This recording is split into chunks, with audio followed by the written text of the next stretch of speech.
নমস্কার বন্ধুরা, education culture YouTube চ্যানেলে তোমাদের প্রত্যেককে স্বাগতম। আজকের এই ভিডিওতে আমি কথা বলবো অন্নপূর্ণা ভাণ্ডার প্রকল্পের ফর্ম ফিল আপের সঠিক পদ্ধতি নিয়ে। আবেদনপত্র বা ফর্মটি কিভাবে নির্ভুলভাবে ফিল আপ করবে তার সঠিক পদ্ধতি।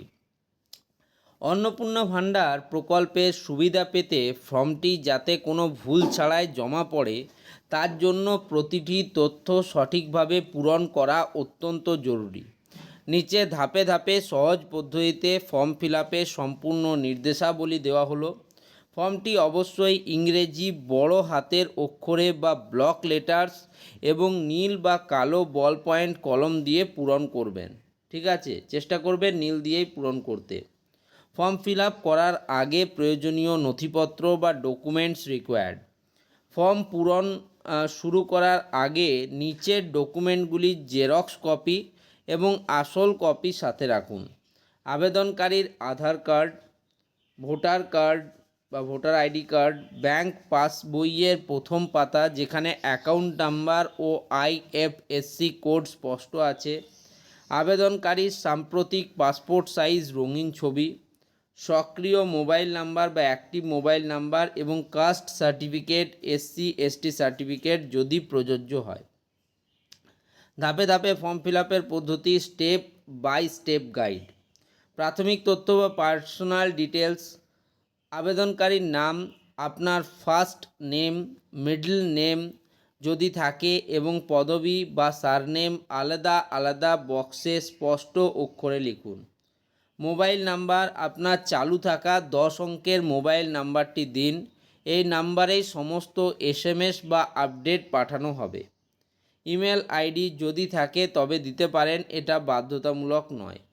জন্ম তারিখ ও বয়স, আধার কার্ড অনুযায়ী আপনার জন্ম তারিখ, ডেট, মান্থ এবং ইয়ার এই ফরম্যাটে এবং বর্তমান বয়স কত বছর তার নির্দিষ্ট ঘরে লিখুন।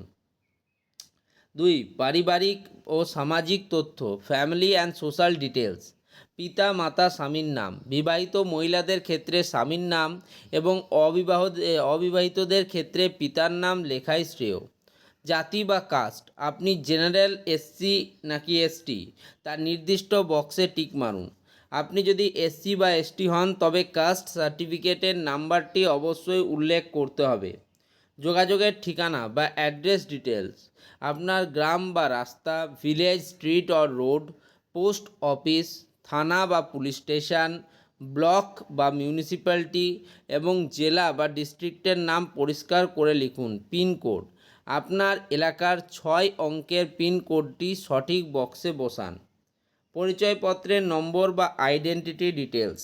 আধার কার্ড নাম্বার, আপনার 12 অঙ্কের আধার নম্বরটি খুব সাবধানে দেখে দেখে লিখুন। ভোটার কার্ড নাম্বার বা এপিক নাম্বার, ভোটার কার্ডের উপরে থাকা আলফা নিউম্যারিক নাম্বারটি যেমন XYZ123456 নির্ভুলভাবে বসান। আধার এবং ভোটার এপিক নাম্বার এবং আধার নাম্বারটা খুব ইম্পর্টেন্টলি এবং সুন্দর ভালোভাবে বসাতে হবে। ব্যাঙ্ক অ্যাকাউন্টের বিবরণ বা ব্যাঙ্ক অ্যাকাউন্ট ডিটেলস, বিশেষ সতর্কবার্তা, এই অংশটি সবচেয়ে গুরুত্বপূর্ণ। এখানে কোনো রকম ভুল হলে টাকা অ্যাকাউন্টে ঢুকবে না। ব্যাংকের নাম, আপনার অ্যাকাউন্ট কোন ব্যাংকে, যেমন SBI নাকি PNB নাকি UBI তা লিখুন। ঠিক আছে, মানে স্টেট ব্যাঙ্ক অফ ইন্ডিয়া নাকি পাঞ্জাব ন্যাশনাল ব্যাঙ্ক নাকি ইউনিয়ন ব্যাঙ্ক অফ ইন্ডিয়া সেটা লিখুন। ব্রাঞ্চের নাম, ব্যাংকের শাখা বা ব্রাঞ্চের নাম সেখানে উল্লেখ করুন। অ্যাকাউন্ট নাম্বার, পাসবই দেখে প্রতিটি সংখ্যা আলাদা আলাদা বক্সে সঠিকভাবে বসান। IFSC কোড, ঠিক আছে, এটি সাধারণত 11 অঙ্কের হয়, যেমন SBI N00012340। শূন্য এবং ইংরেজির ও এর মধ্যে গুলিয়ে ফেলবেন না। এটা কিন্তু বারবার বলা হচ্ছে, অনেকে IFSC কোডের ক্ষেত্রে এই ভুলটি করে থাকেন। কোনটা শূন্য এবং কোনটা ও তার মধ্যে কিন্তু গুলিয়ে ফেললে চলবে না। ঠিক আছে, সঠিকভাবে IFSC কোডটা আপনাদেরকে লিখতে হবে। ওকে, ফর্মের সাথে কি কি জেরক্স জমা দেবেন, ইনক্লোজার্স কি কি থাকবে। ফর্মের পেছনে নিচের প্রতিটি নথির জেরক্স কপি যুক্ত করুন এবং নিচে নিজের সই বা সেলফ অ্যাটেস্টেড করে দিন। আধার কার্ডের জেরক্স কপি, ভোটার কার্ডের জেরক্স কপি, ব্যাংক পাসবইয়ের প্রথম পাতার জেরক্স কপি, এসসি বা এসটি সার্টিফিকেশান যদি থাকে তবে দেবেন, না হলে দেওয়ার দরকার নেই।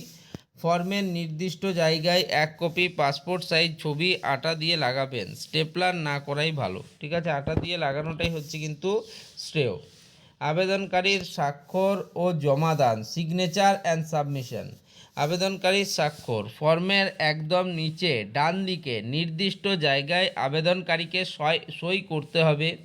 যারা সই করতে পারেন না তারা বাঁ হাতের বুড়ো আঙুলের ছাপ LTI লেফট থাম ইন্ডেক্স দেবেন। ঠিক আছে, কি বলা হচ্ছে, যারা সই করতে পারেন না তারা নিজের বাঁ হাতের বুড়ো আঙুলের যে ছাপ সেই ছাপটা দেবেন।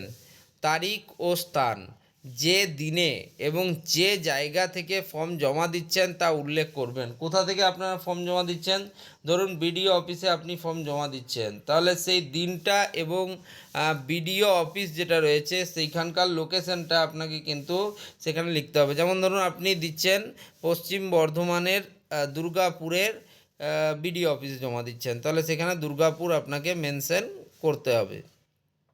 ওকে, নেক্সট, রিসিভ কপি অ্যাকনলেজমেন্ট। ফর্মের নিচে একটি অ্যাকনলেজমেন্ট বা প্রাপ্তি স্বীকার অংশ থাকে। ফর্মের নিচে একটি অ্যাকনলেজমেন্ট বা প্রাপ্তি স্বীকার অংশ থাকে। ফর্মটি জমা দেওয়ার সময় দায়িত্বরত আধিকারিক সেটি পূরণ করে সই ও সিল মেরে আপনাকে ফেরত দেবে। কি বলছে, ফর্মের নিচে একটি অ্যাকনলেজমেন্ট বা প্রাপ্তি স্বীকার অংশ থাকে। ফর্মটি জমা নেওয়ার সময় দায়িত্বরত আধিকারিক সেটা পূরণ করে সই ও সিল মেরে আপনাকে ফেরত দেবেন। এটি ভবিষ্যতের জন্য যত্ন সহকারে রেখে দেবেন। কোথায় জমা দেবেন, আপনার নিকটবর্তী সরকারি ক্যাম্প বসবে, যেটা বলা হয়েছে 15, 16 এবং 17 তারিখ জুন মাসের।